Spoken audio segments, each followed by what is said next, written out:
Hello दोस्तों, आपका हमारे यूट्यूब चैनल स्टोरी वाइज में स्वागत है। दोस्तों, आज मैं आपके लिए लेकर आया हूँ ब्रह्म राक्षस की बेहद ही डरावनी और दिल को दहला देने वाली कहानी।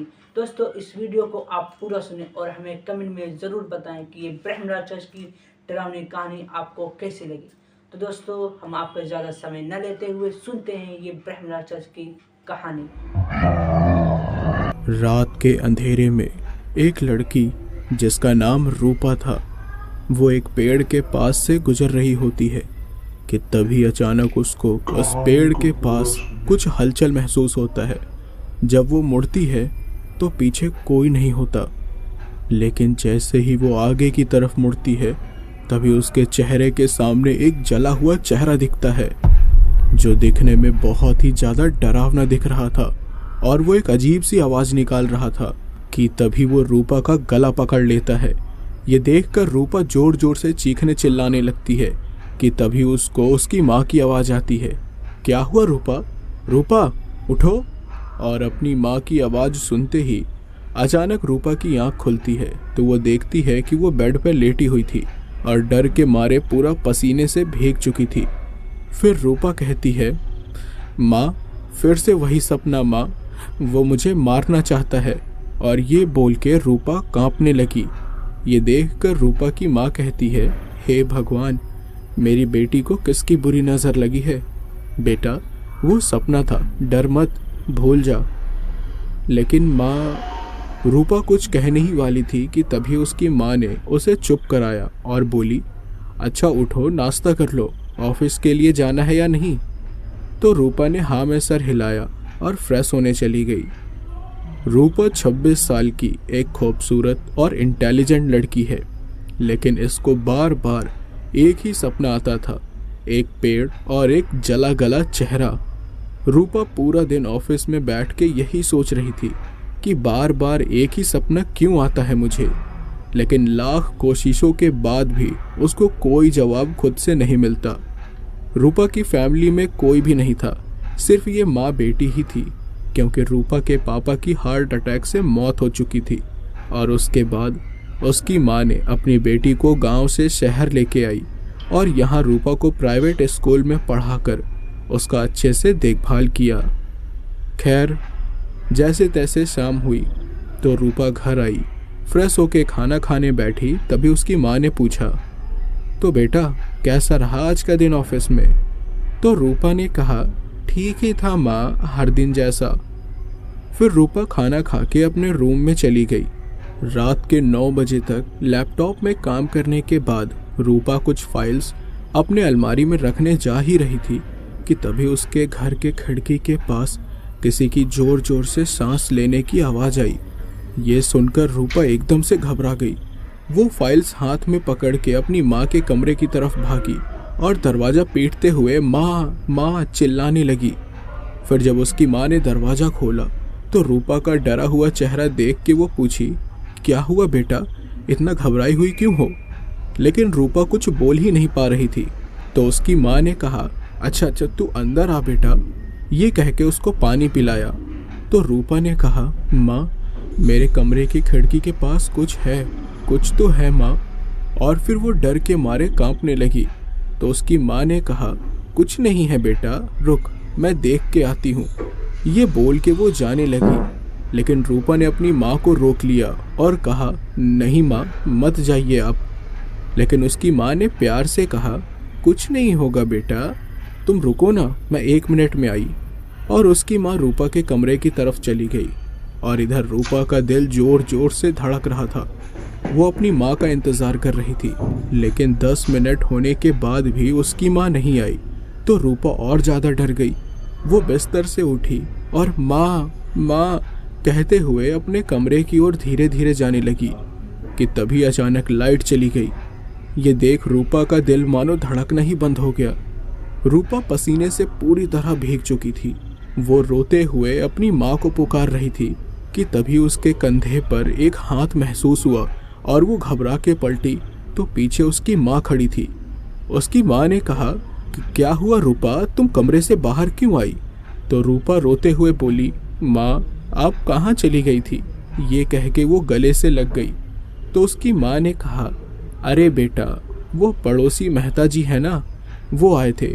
उनका कुत्ता हमारे आंगन में आ गया था तो वही देखने गई थी, और मुझे लगता है कि वही तुम्हारे खिड़की के पास होगा। लेकिन कोई नहीं, अब चलो मेरे कमरे में आज तुम सो जाना, बस, ठीक है? तो रूपा बोली, ठीक है माँ। इसके बाद जब दोनों कमरे में गए तभी बिजली आ गई। फिर उसकी माँ ने टॉर्च ऑफ किया, फिर बेड पे जाके लेट गई। लेकिन रूपा अपनी फाइल्स देख रही थी। फिर थोड़ी देर के बाद वो उन फाइल्स को अपनी माँ के अलमारी में रखने गई। जैसे ही उसने अलमारी खोली तो अचानक अंदर से एक लाल कपड़ा नीचे गिरा। रूपा ने वो कपड़ा उठाया तो उसमें कुछ था। तो रूपा ने वो लाल कपड़ा खोल दिया और उसमें एक तस्वीर थी।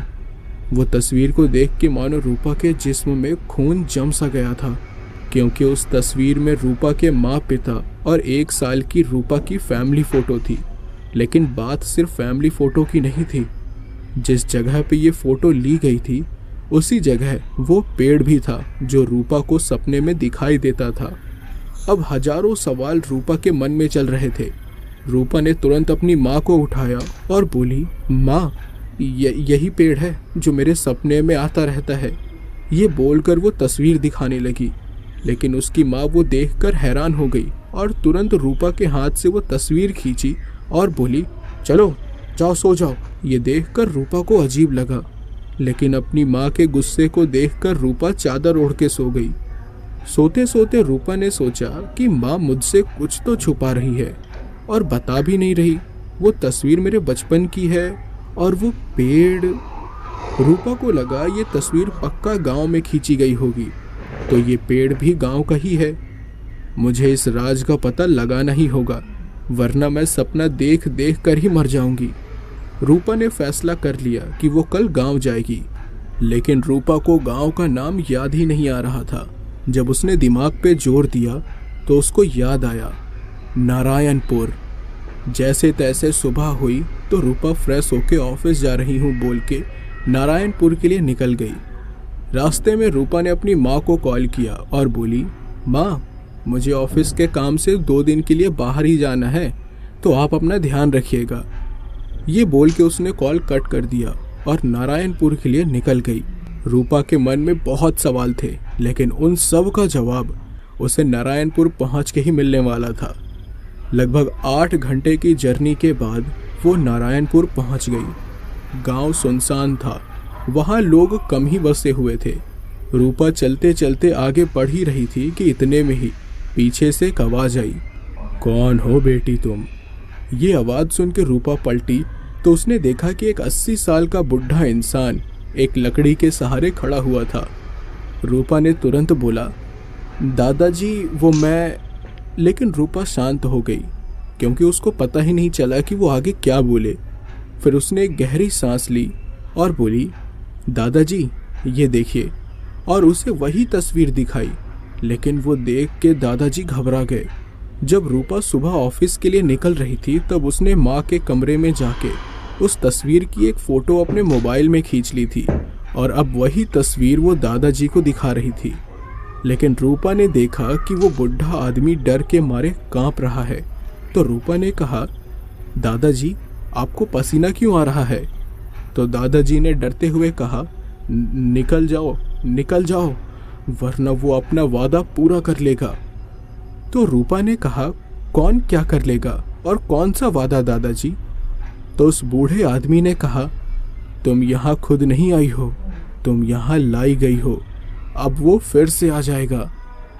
लेकिन रूपा को कुछ समझ नहीं आ रहा था कि तभी मौसम अचानक से बदल गया और जोरदार बिजली कड़कने लगी। बारिश जोरदार हो रही थी और पूरा माहौल बदल गया था। ये देख रूपा जल्दी से बोली, दादाजी आइए अंदर बैठ जाइए। ये कह के उनको लेके अपनी कार में बैठ गई। तो दादाजी घबराते हुए बोले, लगता है वो आने वाला है। तो रूपा ने कहा, कौन दादाजी, कौन आएगा? प्लीज़ बताइए, फिर मैं पक्का यहाँ से चली जाऊँगी, क्योंकि मुझे हर रोज़ सपने आते हैं उस पेड़ के और एक घटिया चेहरे के। ये सुन के दादाजी बोले, गाड़ी चलाओ, रास्ते में बताता हूँ, चलो यहाँ से दूर। फिर रूपा ने गाड़ी स्टार्ट की और वापस मोड़ ली। हाँ, तो अब बताइए दादाजी, कौन आएगा और मुझे ये सपने क्यों आते हैं। फिर दादाजी ने बोलना शुरू किया। तो दादाजी वो तस्वीर देखकर बोले, श्वेता तुम्हारी माँ का नाम है ना? तो रूपा ने कहा, हाँ दादाजी, वो मेरी माँ है और ये मेरे पापा हैं, इनकी हार्ट अटैक से मौत हो गई। लेकिन आपको मेरी माँ का नाम कैसे पता चला? मैंने तो अभी बताया भी नहीं। तो दादाजी उदास होते हुए बोले, रूपा बेटी, ये श्वेता मेरी बहू है और जिसको तुम पापा समझती हो वो तुम्हारा पापा नहीं, राक्षस है, राक्षस, ब्रह्म राक्षस। ये सुन के रूपा को चक्कर आने लगे। फिर दादाजी से बोली, दादाजी आप ये क्या कह रहे हैं, सच बताइए। ये सुन के दादाजी ने कहा, हाँ बेटी, सच कह रहा हूँ। हम अच्छे लोग थे, लेकिन मेरे बेटे के एक गलत कदम से सब कुछ बर्बाद हो गया। हम पंडित लोग हैं। मेरे बेटे प्रशांत को श्वेता से प्यार हो गया था, लेकिन हम ठहरे पंडित लोग। फिर भी हमने बेटे की खुशी देखी, शादी करवा दी, जबकि इन दोनों की कुंडली मिल भी नहीं रही थी। और शादी के 3 महीने बाद ही घर में अशुभ होने लगा। मेरा बेटा गरीब होता चला गया। फिर वो हमेशा अकेला रहना चाहता था। इसी वजह से श्वेता और प्रशांत के बीच लड़ाइयाँ होती थी। लेकिन एक दिन प्रशांत खुश होते हुए आया और श्वेता को घुमाने ले गया। लेकिन एकदम से इसके बदलाव का कारण हमें नहीं पता था और न ही श्वेता को। लेकिन प्रशांत के दिमाग में कुछ और ही चल रहा था। वो काला जादू सीख रहा था ताकि वो अमीर बन सके, और किसी ढोंगी बाबा ने इसको ये गलत रास्ता बताया था और ये उस पे आंख बंद करके विश्वास करता चला गया। एक दिन खुशखबरी मिली कि श्वेता प्रेग्नेंट है। सब खुश थे और प्रशांत मानो पागल हो चुका था खुशी के मारे। वो उस बाबा को भी बताया कि उसकी बीवी प्रेग्नेंट है। तब बाबा ने कहा कि तुझे बेटी होगी और उसकी बलि देनी होगी तुझे, फिर तू दुनिया का सबसे शक्तिशाली और अमीर इंसान बन जाएगा। प्रशांत एक पल के लिए सोच में पड़ गया। फिर उसने कहा, ठीक है, बच्चे का क्या, बच्चा तो फिर से पैदा कर लेंगे, लेकिन मुझे अमीर बनना है, दुनिया का सबसे शक्तिशाली इंसान बनना है मुझे। प्रशांत एक पल के लिए भूल गया था कि वो पंडित है, वेद पुराण में ये सब मोह माया है। लेकिन प्रशांत उस बाबा को अपना गुरु मान चुका था। धीरे धीरे वक्त बीतता चला गया। वो दिन भी आ गया जब तुम पैदा हुई। लेकिन इस बीच श्वेता को कुछ अंदाजा लग गया था कि प्रशांत में कुछ गड़बड़ लग रही है और वो बच्ची को खा जाने के इरादे से घूरता रहता था। इसलिए श्वेता सबसे ज़्यादा वक्त तुम्हारे साथ ही रहती थी। उस दिन सब खुशी से फ़ोटो खिंचवा रहे थे। ये तस्वीर तभी की है जब तुम पैदा हुई थी। एक दिन वो बाबा ने प्रशांत को आज्ञा दी कि वो अब बच्ची की बलि दे सकता है, क्योंकि कल अमावस की रात को अगर बलि नहीं दी तो शैतान तुमसे नाराज हो जाएगा। यह सुन के प्रशांत हाँ में सर हिलाया और आज्ञा लेके वहाँ से घर चला गया। अब प्रशांत सोचने लगा कि कैसे बच्ची को ले जाऊं ताकि किसी को पता ना चले। दिन भर सोच के उसने रात का प्लान बनाया और दिन भर घर में ही रहा। लेकिन श्वेता को शक होने लगा कि प्रशांत के इरादे कुछ ठीक नहीं है, इसलिए वो मेरे पास आके जो उसको लगा वो बोल दी। फिर हम कुछ लोग प्रशांत पे नज़र रखने लगे। रात का वक्त हो गया। प्रशांत धीरे से उठा, तुमको उठा के बाहर जाने ही वाला था कि तुम्हारी रोने की आवाज़ श्वेता को सुनाई दी और वो उठ गई और देखा कि प्रशांत तुम्हें उठा के कहीं जा रहा था, तो उसने चीखना और चिल्लाना शुरू कर दिया। तभी गांव के लोग जो प्रशांत पे नज़र रख रहे थे वो भी बाहर आ पहुँचे। रात का समय था। श्वेता भागी और प्रशांत के हाथ से तुमको छीनने की कोशिश करने लगी। प्रशांत एक चाकू लेके खड़ा हो गया और एक बार सीधा श्वेता के पेट पे कर दिया। वो चिल्लाते हुए गिर गई, लेकिन माँ थी वो तुम्हें बचाने के लिए फिर से खड़ी हुई। और वो देख के प्रशांत चिल्ला उठा, मुझे जाने दे श्वेता, वरना मैं तुझे जान से मार दूंगा। ये शोर शराबा सुन के गाँव वाले सब इकट्ठा होकर घर के दरवाज़ा तोड़ के अंदर घुस आए। जब गाँव वालों ने अंदर देखा तो श्वेता खून से भर चुकी थी, लेकिन गाँव वालों ने जैसे तैसे करके तुमको छीना और रस्सियों से प्रशांत को पकड़ के पीपल के पेड़ से बांध दिया गया। मैं इस गांव का मुखिया था तो मुझे ही फैसला लेना पड़ा। सब उसके खिलाफ थे और होना भी चाहिए, उसने काम ही इतना घटिया किया था। सबने कहा कि इसको फांसी लगा दो, लेकिन मैंने श्वेता से कहा, बहू तुम जो कहोगी वही इसके साथ होगा। तब तक श्वेता की मरहम पट्टी भी कर दी गई थी। वो धीरे से उठी और बोली, जिंदा जला दो इसको। ये कह के वो रोने लगी। प्रशांत अपनी भारी आवाज में चिल्लाया, नहीं, मुझे छोड़ दो, मुझे जाने दो, मुझे वो बच्ची की बलि देनी है। मुझे अगर ऐसा करने से किसी ने भी रोका तो मैं फिर से लौट कर आऊँगा और इस बच्ची को मार के फिर तुम सबको मार डालूंगा, मुझे जाने दो। प्रशांत ऐसे ही चिल्लाता रहा। फिर आखिरी फैसला मुझे लेना पड़ा। मैंने आदेश दे दिया कि इसको जिंदा जला दो। लोगों ने जलाने की तैयारी की।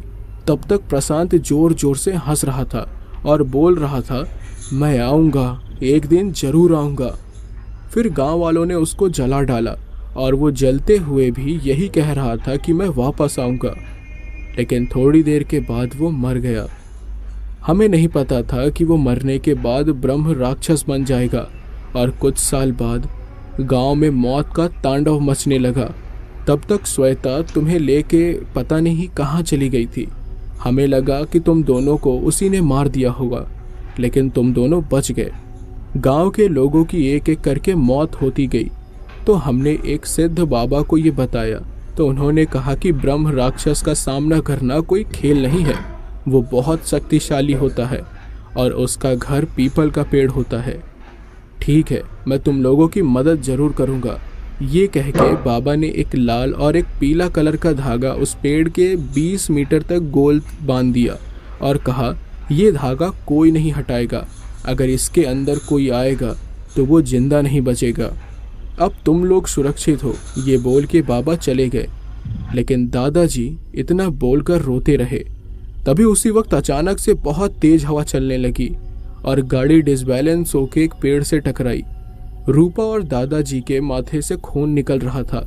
वो लोग माथा पकड़ के गाड़ी से उतरे। फिर उन लोगों ने देखा कि वो उसी पेड़ से टकराए थे जहां बाबा जी ने धागा बांधा था, और अब तो वो धागा भी टूट चुका था। दोनों का दिल मानो धड़कना ही बंद हो गया हो। ये देख दादाजी बोले, रूपा बेटी निकलो यहाँ से जल्दी। फिर वो दोनों कार में बैठ गए, लेकिन रूपा कार में बैठते ही बिल्कुल शांत हो गई। ये देख के दादाजी बोले, बेटी क्या हुआ, चलाओ गाड़ी। लेकिन रूपा अभी भी शांत बैठी थी।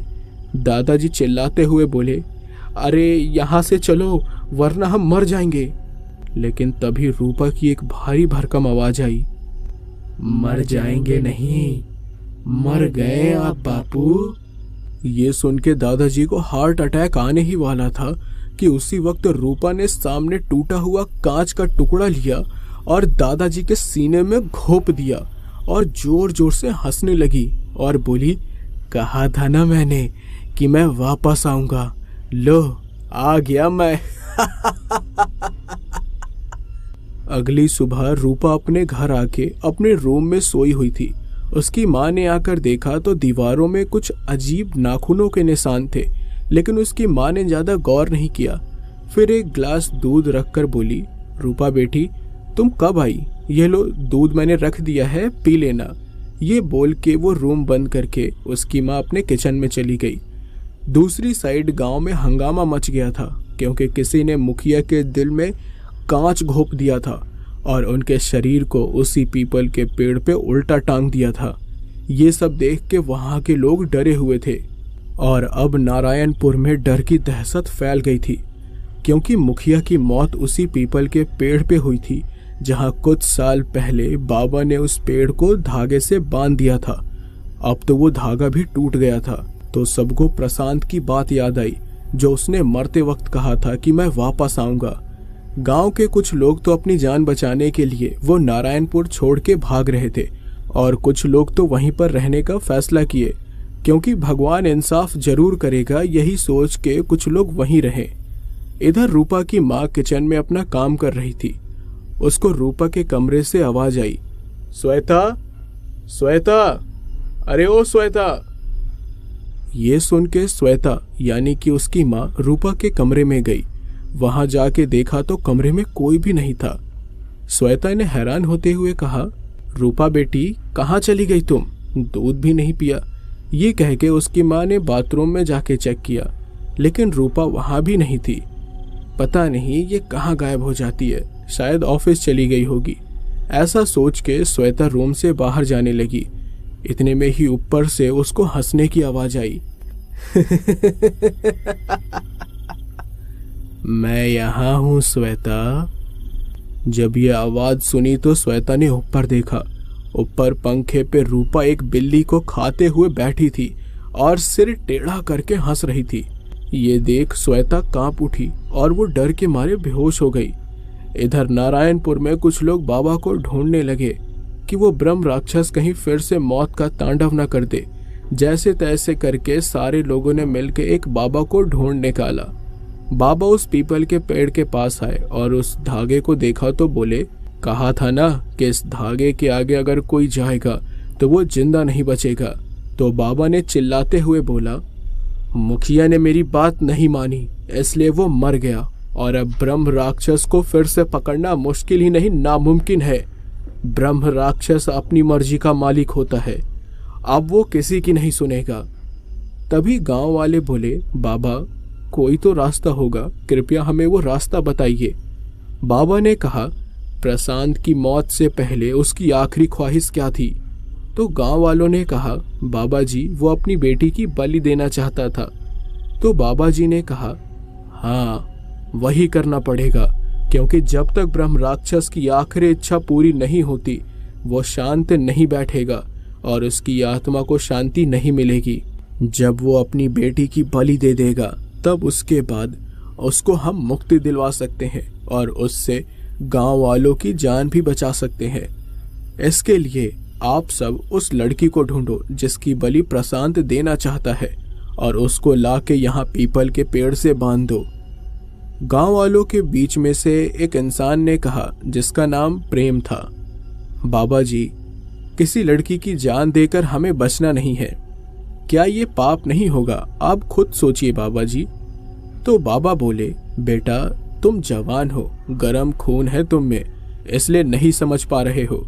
एक इंसान की मौत से बहुत सारे लोगों की जान बच सकती है, तो ये पाप नहीं पुण्य का काम होगा।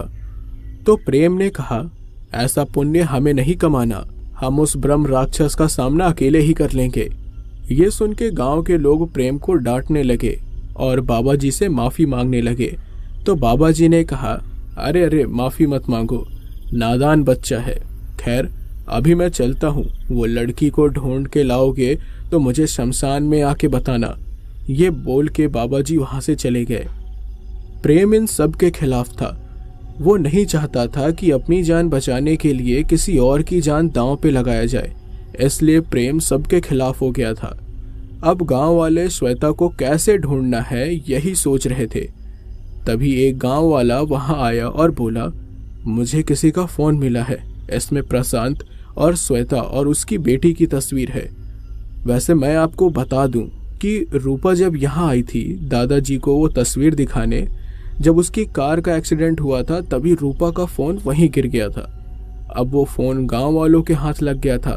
फोन को देखकर गांव वालों को लगा कि शायद ये श्वेता का फोन होगा और वो इस गांव में आई होगी और गलती से भूल गई होगी। यही सोचते सोचते गांव वाले फोटोज देखने लगे। उसमें एक आधार कार्ड की फोटो मिली जिसमें रूपा की तस्वीर थी। लोगों ने कभी रूपा को नहीं देखा था, लेकिन वो अनुमान लगाने लगे कि ये लड़की श्वेता की बेटी हो सकती है जो अब बड़ी हो चुकी है। गांव वालों ने एड्रेस देखा तो उस आधार कार्ड में लिखा था राजस्थान उदयपुर। ये देखने के बाद गांव वालों को पता चल गया कि श्वेता की बेटी रूपा राजस्थान के शहर उदयपुर में रहती है।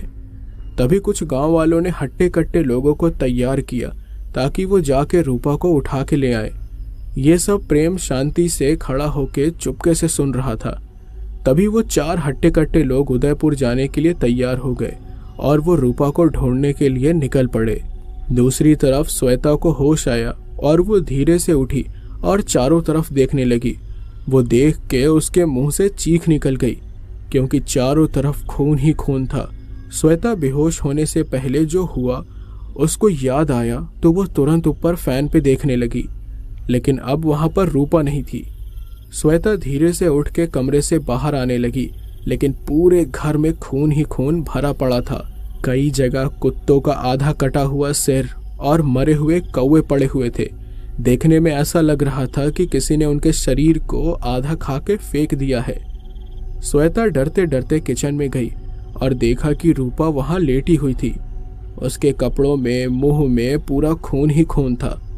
फिर श्वेता ने धीरे से कांपते हुए आवाज में कहा, रूपा रूपा।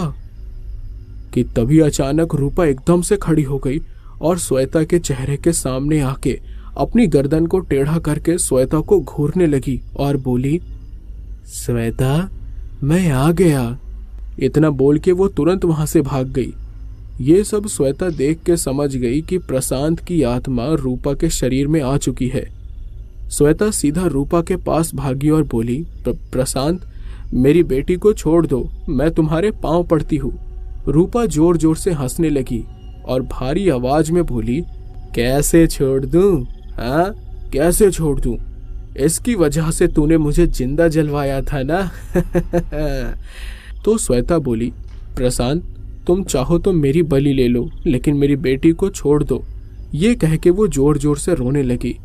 फिर भारी आवाज में रूपा बोली, चाहूं तो तुझे एक झटके में मार सकता हूं, लेकिन मैं तुझे तड़पा तड़पा के मारना चाहता हूं श्वेता। फिर 5 मिनट तक श्वेता रोती रही।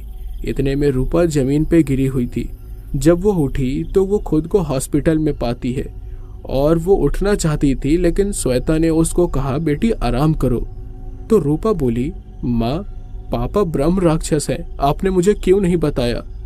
ये सुनकर श्वेता बोली, बेटी मैं अपने अतीत का साया तुम पे कभी भी नहीं पड़ने देना चाहती थी, इसलिए सब कुछ छुपाया, लेकिन मेरा अतीत अब फिर से वापस लौट आया है। दूसरी तरफ गांव में फिर एक मौत हुई।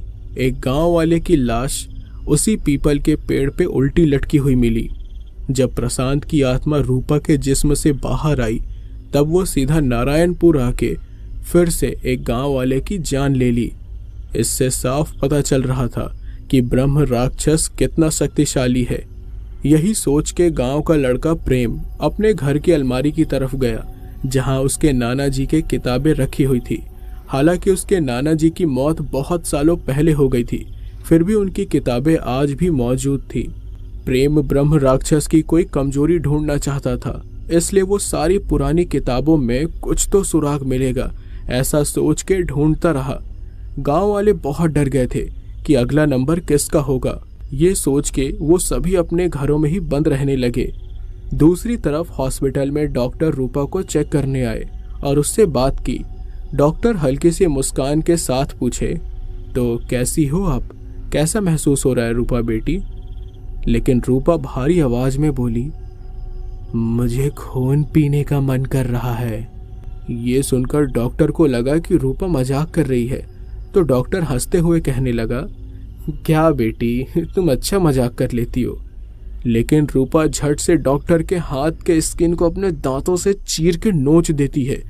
डॉक्टर का हाथ मानो कभी उसके ऊपर स्किन ही नहीं थी, ऐसा दिख रहा था। डॉक्टर का हाथ खून से लहू लुहान हो गया था। तभी वहां के लोग चीखते चिल्लाते हुए भागने लगे और रूपा उस स्किन को चबा रही थी और हंस भी रही थी और बोली, डॉक्टर, अरे ओ डॉक्टर, दूसरा हाथ का भी खाऊं क्या?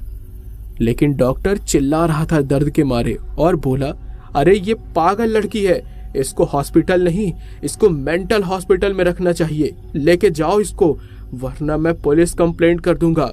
ये देखकर रूपा की माँ डॉक्टर से माफी मांगने लगी और बोली, सर मैं अपनी बेटी को लेकर जाती हूँ, माफ कर दीजिए। इतने में रूपा बोली, माँ ये खून कहाँ से आया माँ? ये देख डॉक्टर चिल्लाया, वाह क्या एक्टिंग करती है रे तू। इस लड़की ने मेरे हाथ को कीमे की तरह चबा डाला और अब बोल रही है कि इसको कुछ याद ही नहीं है। अरे लेके जाओ इसको यहाँ से।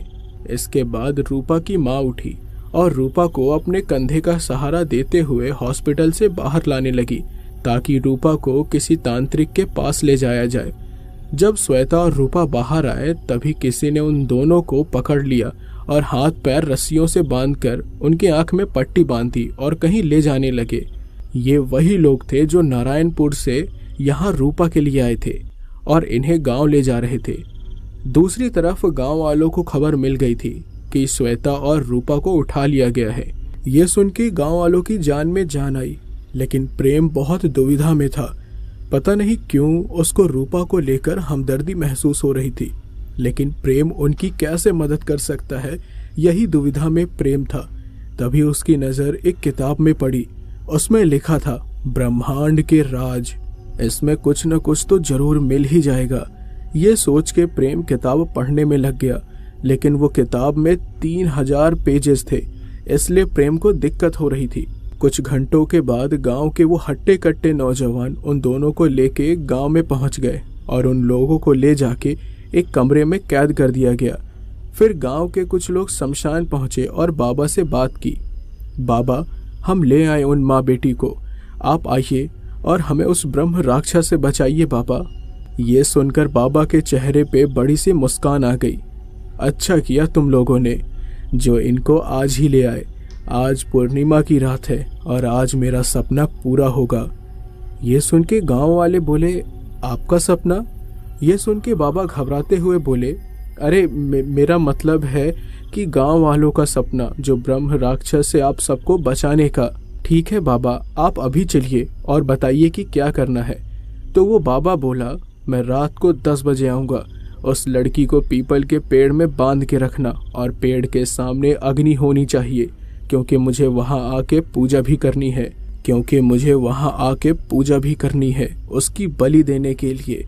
फिर ब्रह्म राक्षस खुश होके यहाँ से चला जाएगा। ये सुन के गाँव वाले लोग खुश हुए और बोले, बाबा की जय हो। ये बोल के वो लोग वापस जाने लगे। दूसरी तरफ श्वेता और रूपा समझ नहीं पाए कि वो कहाँ है। इतने में खिड़की खुली और वहाँ प्रेम अंदर आया और रूपा के हाथ पैर खोल दिए, फिर श्वेता के हाथ पैर खोल दिए। फिर प्रेम बोला, आपको बलि देने के लिए गांव ले आया गया है। मैं चाहता हूँ कि आप लोग यहाँ से भाग जाओ, वरना ये गांव वाले आपको मार देंगे। ये सुन के श्वेता हैरान रह गई और बोली, लेकिन बेटा तुम कौन हो? तो उसने बोला कि मैं इस गांव का हूँ, लेकिन मुझे आपके साथ जो हो रहा है वो सही नहीं लग रहा, इसलिए मैं आपकी मदद करने आया हूँ। रूपा उसके पास जाके थैंक यू बोली और प्रेम को ही देखने लगी, लेकिन इतने में ही श्वेता जोर से एक लात प्रेम के छाती पे मारती है और बोलती है, तू बचाएगा इन्हें। श्वेता के शरीर में प्रशांत की आत्मा आ चुकी थी। रूपा घबरा गई और प्रेम के पास भागी, लेकिन प्रेम बेहोश पड़ा था। इतने में ही दरवाजा खुला और गांव के वो लोग आए और श्वेता और रूपा को बाहर लेकर गए। फिर रूपा को जबरदस्ती पीपल के पेड़ पे बांध दिया गया। श्वेता अब शांत हो चुकी थी और वो चुपचाप बैठी हुई थी और रूपा को घूर रही थी। हालांकि वो लोगों ने श्वेता को नहीं बांधा था, इसलिए वो दूर बैठी हुई थी। किसी को नहीं पता चला कि श्वेता के शरीर में प्रशांत की आत्मा है। गांव वाले हवन कुंड बनाना स्टार्ट कर देते हैं, जो कि काफी बड़ा था। जैसा बाबा जी ने कहा था बिल्कुल वैसा ही इंतजाम कर रहे थे। रात हुई, बाबा जी आए और सब बाबा को प्रणाम कर रहे थे। फिर तभी श्वेता उठ के गई और बाबा जी के सामने झुक के बोली, बाबा मैं वापस आ गया बाबा। यह सुन के गांव वाले घबरा गए। दरअसल बात यह थी कि जो प्रशांत को गलत काम करने में मदद कर रहा था वो यही बाबा था, इसलिए श्वेता के शरीर से प्रशांत बाबा के पैर के पास बैठ गया था। बाबा चिल्ला के बोला, अरे कमीनों, तुम लोगों की वजह से मेरी अमर होने की इच्छा अधूरी रह गई थी। उस दिन तुम लोग इसको नहीं जलाते तो मैं अब तक दुनिया का सबसे ताकतवर इंसान और अमर हो जाता, क्योंकि मैंने ये सब एक ब्राह्मण के सहारे किया था। मेरा शैतान देवता खुश हो जाता, लेकिन तुम लोगों की वजह से मेरी ख्वाहिश अधूरी रह गई। इसीलिए मैंने नाटक करके तुम लोगों की मदद करने के बहाने इस लड़की को यहाँ तक बुलवाया। एक बार इस लड़की की बलि दे दूं, फिर तुम लोगों को एक एक करके मेरा ये शिष्य प्रशांत तुम लोगों का भोजन करेगा। ये सुन के गांव वाले अपने आप को कोस रहे थे कि वो क्यों इस बाबा के बातों में आ गए। गांव वाले गुस्से से बाबा को जान से मारने के लिए आगे बढ़े, लेकिन इतने में ही श्वेता सामने आ गई, जिसमें प्रशांत की आत्मा थी। वो एक एक करके गांव के लोगों को उस हवन कुंड में फेंक रही थी, इसलिए बाबा के करीब कोई जाने की हिम्मत भी नहीं कर रहा था। फिर बाबा बोला, अब तुम लोगों की मौत निश्चिंत है। पहले मैं इस लड़की की बलि दे देता हूँ। ये कह के बाबा रूपा के पास पहुंचा। इतने में प्रेम एक बड़े से छत पे चढ़ के बोला, अबे ओ ढोंगी बाबा, मुझे लगा ही था कि तू एक आस्तीन का सांप है, इसलिए मुझे तुझ पर विश्वास नहीं था, लेकिन अच्छा हुआ तूने तेरा असली रूप दिखा दिया। तो बाबा बोला, अरे ठीक है, लेकिन अब तू क्या कर लेगा? मारेगा मुझे? मारना। तो प्रेम बोला, गांव वालों, मैं 3 गिनूंगा, तुम जाके उस बाबा को पीपल के पेड़ के पास बांध दो। ये सुन के गांव वाले बोले, लेकिन प्रेम, वो प्रशांत हमें बाबा के पास नहीं जाने देगा। तो प्रेम बोला, उसकी चिंता मत करो, बस 3 गिनूंगा, तुम लोग शुरू हो जाओ। 1 2 3। ये बोल के प्रेम एक शंख लिया और जोर जोर से बजाने लगा, जिसकी आवाज से श्वेता को चक्कर आने लगा। इतने में प्रेम ने कुछ और लोगों को शंख बजाने के लिए तो दोस्तों, ये ब्रह्म राक्षस की कहानी आपको कैसी लगी? अगर आपको पसंद आई हो तो हमारे चैनल को लाइक और सब्सक्राइब करना मत भूलना, और हमें कमेंट में ज़रूर बताना कि ब्रह्म राक्षस की कहानी आपको कैसी लगी। तो हम आपसे मिलते हैं अगली भूतिया स्टोरी के लिए। तब तक के लिए गुड बाय।